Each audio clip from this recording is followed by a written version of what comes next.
prominent civil society groups led by the Center for Democracy and Development are urging ECOWAS to institute term limits for leaders. Now, during a roundtable in Abuja, they stressed the vital role in preventing tenure elongation and leadership crises in West Africa.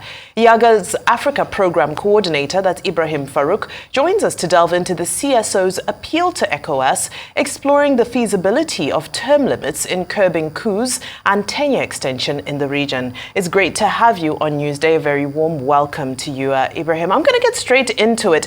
Now, when we're dealing with the scourge of coups that we've seen throughout West Africa over the past few years, don't you think focusing on term limits is skirting around the issue, when in many of these cases you find that those leading the coups are actually fighting the institutional involvement of former colonial powers, especially France?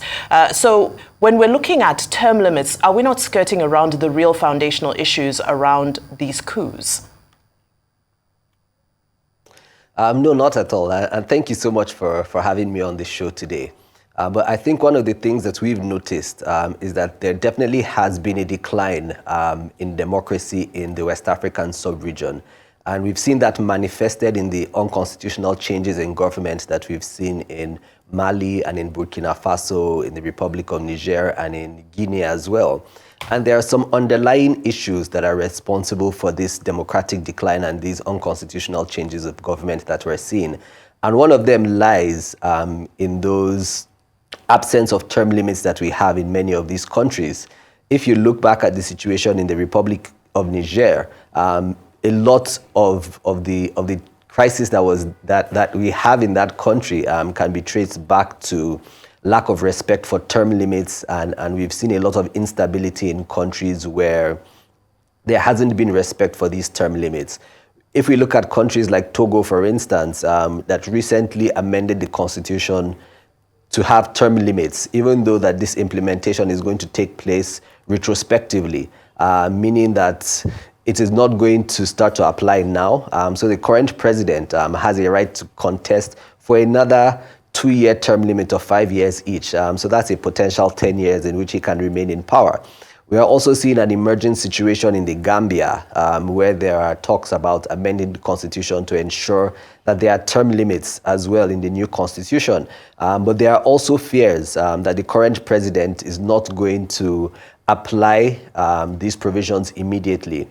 These are some of the underlying causes, and I think that we need to look at, in looking at the big picture, in what is responsible for the decline in democracy and some of the unconstitutional changes in government that we're seeing in the sub-region. We need to go to what are some of the root causes of this and tackle them as well. Very well said. Now, of course, ECOWAS has faced criticism in the past, and one of the reasons is because it's been accused of being largely inconsistent. So in the event that that these term limits were put in place, are you confident in ECOWAS's in the regional bloc's ability to actually see things through in terms of real implementation? We have seen ECOWAS and the various missions that it has deployed across the sub-region have some measure of success. One, in restoring peace in some countries that had either gone through a civil war or some kind of unrest. We saw that ECOWAS interventions were very successful in the Gambia. And we've seen how ECOWAS has consistently engaged with what is now becoming known as the Sahel Alliance, made up of Burkina Faso and Mali and Niger, even though ECOWAS has stated clearly that the Sahel Alliance will not prevent what it calls regional integration within the sub-region. But we must give ECOWAS, I think, the benefit of the doubt and allow them to match their words with actions. We have within the sub-region the ECOWAS Protocol on Democracy and Good Governance. And for the past few years, there have been attempts to revise this ECOWAS protocol in what is called a supplementary protocol, to ensure that we have standardized principles for every country on the sub-region. So some countries in the sub-region, and take Nigeria, for instance, or Ghana, or Liberia, or Sierra Leone, where there are term limits that are clearly spelled out in the constitution. However, some other countries within the sub-region, within the same ECOWAS bloc, do not have these term limits. And I believe that a revision to the supplementary protocol on democracy and good governance, which is an ECOWAS protocol. It's an ECOWAS instrument, and which has been signed by all the member states in the sub-region, will go a long way in standardizing things like term limits and unconstitutional changes of government. I know that this is not a silver bullet in the sense that this is not enough to arrest the political and democratic decline that we're seeing in these countries. And like you mentioned in the opening, what some have claimed to be interference by former colonial masters. But it will go a long way if ECOWAS can ensure that it implements this protocol once it has been revised and standardized and accepted by all the member states. Now, a lot of these head of states are able to institute the constitutional changes that elongate their terms using legislative tools within their countries. Where is the role of sovereignty if ECOWAS is now, creating a broad framework, which one can argue the people of these individual nations may have actually agreed and reached a consensus that through the instrument that is their lawmakers and their constitution, that they agreed to the elongation of terms? Well, so while ECOWAS is a supranational body, it is not. It does not exercise sovereignty over its member states, and I think we must state very clearly that each of the member states of ECOWAS are sovereign in their own right. But I think for the benefits of regional integration and cooperation, we've seen some of these alliances, and we see these alliances all across the African continent and even across the world, where within certain geopolitical blocks, member states of different countries come together for regional integration, for cooperation, for security, but also to strengthen our democracy. And that is why we have agreements that member states have signed up to. And ECOWAS has a responsibility to ensure that they hold on to these, they commit to the principles which are in these agreements.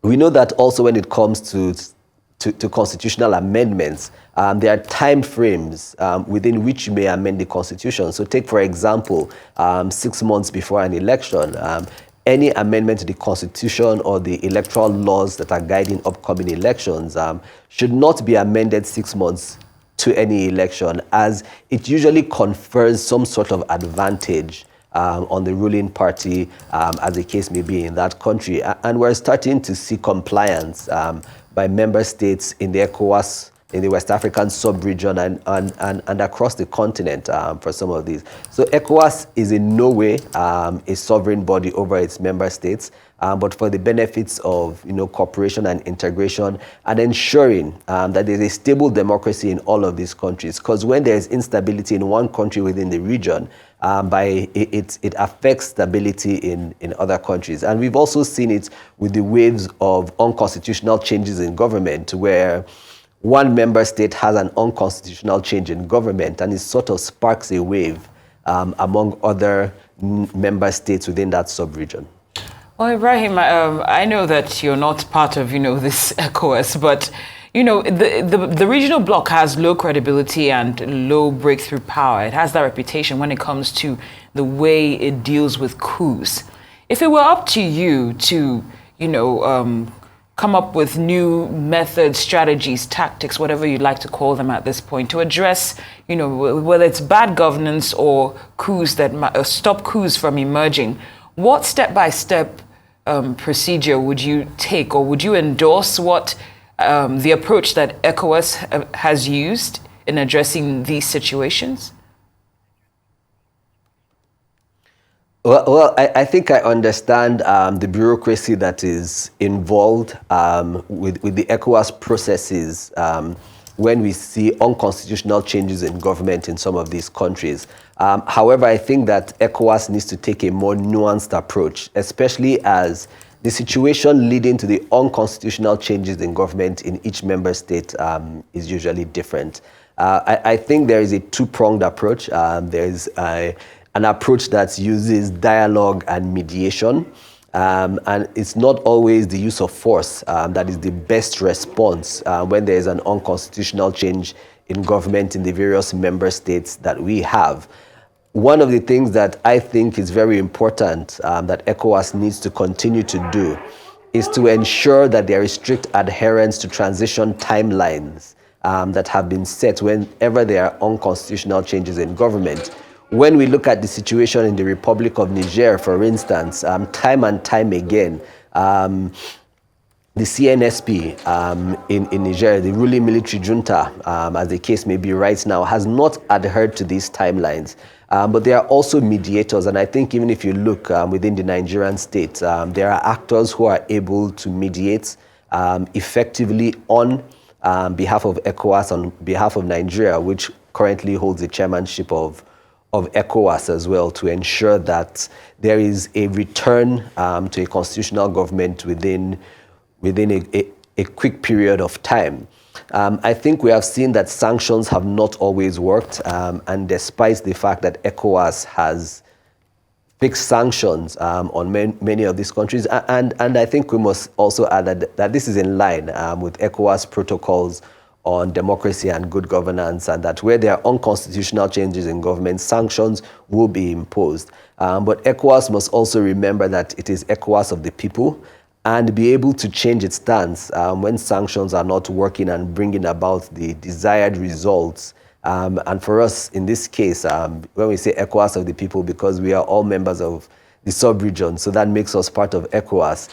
Also to say that when sanctions are not working, what needs to be done? Would lifting the sanctions or a bit of an ease on the sanctions, even if they are not totally lifted, will this go a long way in ensuring that those who carried out these coups would be more willing to come to the table and negotiate a transition? All right, that's Ibrahim Faruk, YAGA's Africa Program Coordinator. Thank you so much for your insight on this topic, and we do hope that we're able to see a return to democracy in most of West Africa, all of West Africa. Thank you so much.